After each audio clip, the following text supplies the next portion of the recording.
इसने गुस्से में देखते हुए हल्दी की तरफ देखा, फिर अम्मा जी की तरफ। अम्मा जी यहाँ से खड़ी हुई और वॉशरूम में जाकर एकदम चेहरा धोने लगी। इनके पीछे पीछे इनके हस्बैंड मतलब बाबू जी भी आया, उन्होंने कहा क्या हुआ? कह रहे हल्दी की मिर्च लग रही आंख में। उसने छुई भी नहीं थी, ना इनके हाथों में कोई हल्दी लगी थी, ना कहीं हल्दी का पाउडर उड़ रहा था जो इनकी आंखों में लगा। इनकी आंखें ऐसी हो रही थी सुर्ख लाल। अम्मा जी की आंखों में परेशानी हो रही थी। उन्होंने कहा एक काम करता हूँ, घर में गुलाब जल है, थोड़ा गुलाब जल से निकाल के साफ कर लो अगर थोड़ी बहुत हल्दी चली गई हुई।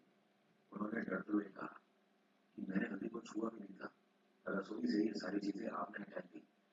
और इसने मतलब कैसे मेरी आंखों में, उन्होंने कहा कुछ नहीं है, हमारे मन का वहम भी हो सकता है, सब ठीक हो जाएगा। इन्होंने बोला है तभी बाबूजी यहाँ बात करते करते जमीन पर गिर गए। इनके दोनों पैरों में से ऐसा मानो किसी ने प्राण खींच लिया। ये अपना वजन नहीं उठा पाए। जैसे गिरे अम्मा अपना दर्द भूलकर इनको सहारा देते हुए दीवार के कॉर्नर पर बैठा दी। वो तो वॉश बेसिन का कोना इतना सा बचा था वरना खत्म हो गया था सब।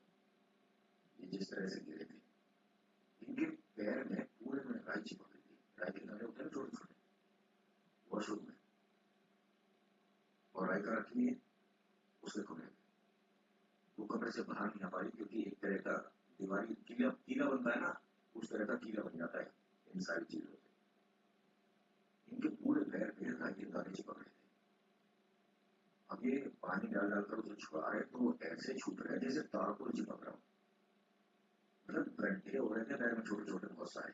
अरे राई का दाना कितना बड़ा होता है, लेकिन पानी डालो हट जाएगा, सारा बह जाएगा। ऐसा लग रहा था जैसे गुड़ पर चिपकती है ना राई, उस तरह का इनके पैर पे। इनकी दोनों की आंखों में आंसू थे और चेहरे पर तमाम डर कि घर में कुछ एक छोटी चीज नहीं है जो आई है, एक बहुत बड़ा कुछ टोटका है। तभी भगत जी जो है वो उनकी आवाज है, राम राम जी, अम्मा जी, बाबू जी, राम राम, है कोई घर पे? अम्मा को कहा कि एक काम करते हैं, आप चलिए उनका स्वागत करिए जब तक मैं आता हूँ। नहीं आप गिरे कैसे थे, क्या हुआ था? अरे ऐसा लग रहा था कि पैरों में से किसी ने मेरे प्राण ही खींच लिए हो। अब ठीक लग रहा है, अब ठीक लग रहा है।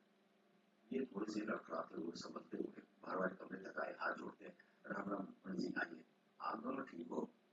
जी जी बिल्कुल ठीक है, बस कुछ समझ नहीं आ रहा हमारे घर में क्या चल रहा है। इन्होंने अम्मा बाबू जी ने सारी बातें बताई कि तांत्रिक ने जो चीज दी थी वो भी है और रखी है घर में, और जो बाहर वाला गमला है हमने उसके पास रख दी थी। उन्होंने कहा घर से बाहर भी निकले, घर से बाहर फेंक नहीं थी ना, आपने घर के बाहर में मुझे दिखाओ क्या चीज है। जब देखा तो उन्होंने कहा क्या करके दे रखा है? पंडित जी ने पूछा कि इनके जो हस्बैंड है सतीश, वो कहा, बताया कि उसकी नौकरी है आज से शुरू हो रही है, आप कहोगे तो हमसे बुलवा लेते हैं फैक्ट्री से। उन्होंने कहा नहीं नहीं, बस मैं पूछ रहा था कि वो तो ठीक है